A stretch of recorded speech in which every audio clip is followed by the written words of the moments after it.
فرقوں سے لوگوں کو نفرت ہے، ہمیں نفرت ہے، لیکن مسئلہ یہ ہے جب فرقوں سے نفرت کی بات کرتے ہیں تو اہل حدیث کو بھی لوگ فرقہ قرار دیتے ہیں۔ صحابہ تھے، صحابہ سے خوارج الگ ہوئے، خوارج فرقہ ہوئے کہ نہیں ہوئے؟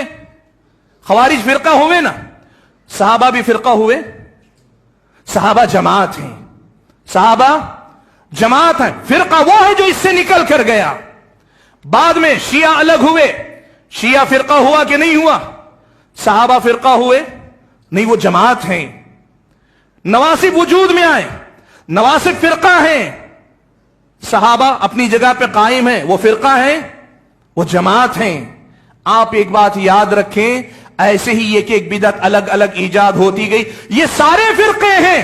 صحابہ اور نبی علیہ الصلوۃ والسلام جس طریقے پر قائم تھے وہ فرقہ نہیں جس کی مذمت کی گئی، وہ جماعت ہیں۔ سارے لوگ اگر اپنے مسلک کی طرف بلاتے ہیں تو یہ فرقے کی طرف دعوت ہے، اگر ہم کتاب و سنت کی طرف بلاتے ہیں تو یہ عین جماعت کی طرف دعوت ہے، یہ فرقے کی طرف دعوت نہیں ہے، یہ عین جماعت کی طرف دعوت ہے۔ اس لیے کہ کتاب و سنت کی طرف ہم آپ کو بلاتے ہیں، ہم کتاب و سنت کو اس طریقے پہ سمجھنے کی دعوت دیتے ہیں جو صحابہ کے زندگی میں تھا، صحابہ نے جیسے اپنایا تھا۔